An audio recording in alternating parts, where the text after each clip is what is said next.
2 Timothy chapter 1, verse 7.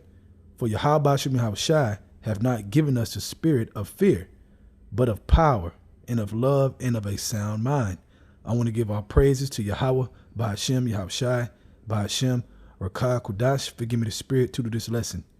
This lesson is going into King David, okay, and the mind frame that he had facing Goliath. Okay, because when you get into this story, which I'm about to get into, he spoke things into existence, exactly what he was going to do to Goliath. Okay, now the question I have for all the good minds out there that got faith is, how did he do that? How did he know that it was going to go down exactly the way he said it? Okay, so let's get into it. But first, let's read the scripture again. 2 Timothy chapter 1, verse 7. For Yahweh Shem Yahushai have not given us a spirit of fear, but of power and of love and of a sound mind. Let's go into fear in the blue letter in this scripture. Strong's G 1167, Dileia. And it says timidness, fearfulness, cowardness. Right, man. So Yahweh Shem Yahushai did not give us that spirit. But in the world, we had that spirit, man. You know, heart beating fast from every angle. Okay. But putting on that new man, we got to have this frame of mind. Only fearing Yahweh Shem Yahushai and nothing else, man. Having that boldness and trust in Yahweh Shem Yahushai. Okay.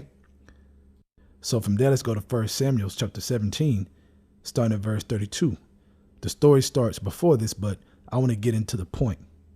Okay. We know Goliath came to challenge the Israelites. And you had a lot of Israelites that was scared, man. That was like, hell no, I ain't dealing with him because of Goliath's stature, man. Okay, his very warlike stature. But King David had the mentality of a sound mind that we just read, man. Okay, not being timid, but being ready and faithful, understanding the power that's behind him. And that's the point of this lesson. Okay, he had that faith and he spoke it into existence. So let's start at verse 32. It says, and David said to Saul, let no man's heart fail. Don't be timid. Don't be fearful. Don't be a coward. That's what it means. Because of him, because of Goliath, thy servant will go and fight with the Philistine. And Saul said to David, thou art not able to go against this Philistine to fight with him, for thou art but a youth, and he is a man of war from his youth. Okay, so it was a big difference. All right. The sight of things was a big difference. Okay, if they were betting money, everybody would have bet their money on Goliath because of the sight. All right. But see, us being the Israelites, we are a spiritual people. Okay, we have a spiritual top-notch force behind us if we are in line with that force, with faith and boldness, like King David. Okay, verse 34. And David said unto Saul, thy servant kept his father's sheep, and there came a lion and a bear and took a lamb out of the flock. And I went out after him and smote him and delivered it out of his mouth. And when he arose against me, I caught him by his beard and smote him and slew him. So David is telling him like, look, man, I got experience in this faith game. Okay. I know what time it is, man. But I'm trying to show y'all that y'all got to know what time it is, man, and have that faith on this level, man. Walk this way. Okay. Either Yahweh Shem Yahushai is behind you or not. And that's basically what he's saying, okay? That's why he's running down his experience. His experience put him on this level, man, all right? Verse 36, thy servant slew both the lion and the bear.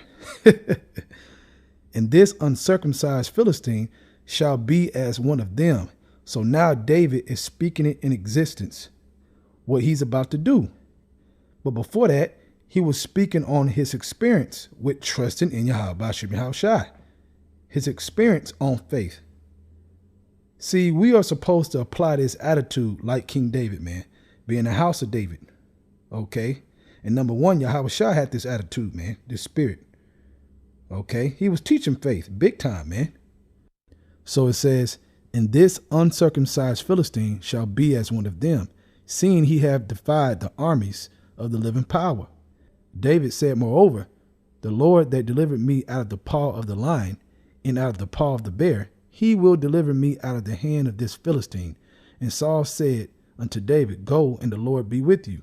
So David is speaking it in existence, man. Think about that level of confidence. Everybody's scared. Everybody taking off when they see Goliath. Okay. David like, look, I'll step up. Everybody's like, oh, you're going to fight this guy? David like, yeah. And I'm going to take him out. Just like I did the lion. Okay. Just like I did the bear. Talk about confidence, man. So that's the confidence you want to walk with every day, man. That's special right there. That's power. Talk about fully plugged in. Okay. Verse 38. And Saul armed David with his armor, and he put a helmet of brass upon his head. Also he armed him with a coat of mail, and David girded his sword upon his armor, as he essayed to go, for he had not proved it. And David said unto Saul, I cannot go with these, for I have not proved them. And David put them off of him. Right, man. That's an example of Yahweh Shem Yahushua getting ready to show his power, man, that anything is possible. All right. Verse 40. And he took his staff in his hand and chose him 5 smooth stones out of the brook and put them in a shepherd's bag, which he had, even in a scrip. And his sling was in his hand, and he drew near to the Philistine. And the Philistine came out and drew near unto David, and the man that bare the shield went before him. And when the Philistine looked about and saw David, he disdained him, meaning he disrespected him, looked at him like, man, who are you? Really? This guy gonna beat me? Do y'all got anybody better? That's basically what he's saying, okay? For he was but a youth and ruddy and of a fair countenance. Right, David was young. Verse 43. And the Philistine said unto David, am I a dog, that thou hast comest to me with staves? And the Philistine cursed David by his gods. And the Philistine said to David, come to me, and I will give thy flesh unto the fowls of the air and the beasts of the field. Then said David to the Philistine, thou comest to me with a sword and with a spear and with a shield, but I come to thee in the name of Yahweh Shem Yahushua. Talk about bold, man. Hey, David put it out on the line. He put it all on the line, man. You got all of Israel looking at him scared, heart beating fast. Just imagine in real time. Goliath laughing like, and King David put it on the line, man. Talk about full trust in the faith bubble, man, completely. All right. Verse 46. This day will the Lord deliver thee into my hand, and I will smite thee and take thy head from thee. And I will give to the carcass of the host of the Philistine this day unto the fowls of the air and to the wild beasts of the earth, that all the earth may know that there is a God in Israel. Right, man. So he spoke it into existence, man. How did he know that he was going to get his head? Purely off faith, purely off trusting Yahweh Shem Yahushua, believing that Yahweh Shem Yahushua is with him, man. That's it. Nothing else, nothing more. That's it, man. So do you see the power in that? That's big time. That's why I love this story, man. You know, it's a lot of good faith stories to meditate on. All right. Verse 47. And all this assembly shall know that the Lord saved not with sword and spear, for the battle is the Lord's, and he will give you into our hands. And it came to pass when the Philistine arose and came and drew nigh to meet David, that David hasted and ran toward the army to meet the Philistine. And David put his hand in his bag and took thence a stone and slang it and smote the Philistine in his forehead, that the stone sunk into his forehead. Man, that was a hard throw, man. Okay, it wasn't a bruise. The stone sunk into Goliath's forehead. Imagine that, man. Okay, an angel came down and grabbed David's hand and slung it real hard. Bow.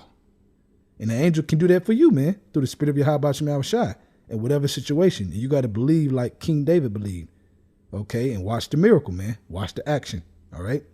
So it says that the stone sunk into his forehead, and he fell upon his face to the earth. So David prevailed over the Philistine with a sling and with a stone, and smote the Philistine and slew him. But there was no sword in the hand of David. Therefore David ran and stood upon the Philistine, and took his sword, and drew it out of the sheath thereof, and slew him, and cut off his head therewith. Now he told Goliath, okay, that he was going to cut off his head. He told him that, man. He spoke it into existence. And how did he know that? Because his sword was faith. That's the weapon. That's the weapon we have. And you have to use it daily, man. Okay? We're walking on hell right now, man. On this earth, man. Esau is horrible. These nations are horrible. Our own people are horrible, man. We need that, man, to survive. That same attitude, that same mentality. Okay. Verse 51. Therefore David ran and stood up upon the Philistine and took his sword and drew it out of the sheath thereof and slew him and cut off his head therewith. And when the Philistines saw their champion was dead, they fled. Right. And that was all with the power of Yahweh Shema Shai and belief in that name. So I hope this was edifying, man. Really meditate this, in your heart, deep in your hearts, and really apply it, man, and watch miracles happen. Watch things just happen. You're going to see it more and more as you apply this mind state, man, daily. All right. So with that, I want to give all praises to Yahweh, by Hashem, Yahweh Shai, by Hashem, Rakar Kodash. Forgive me the spirit to do this lesson. Double honors to the elders of Great Millstone, and shalom to your Akamite that is doing the truth and sincerity. Shalom.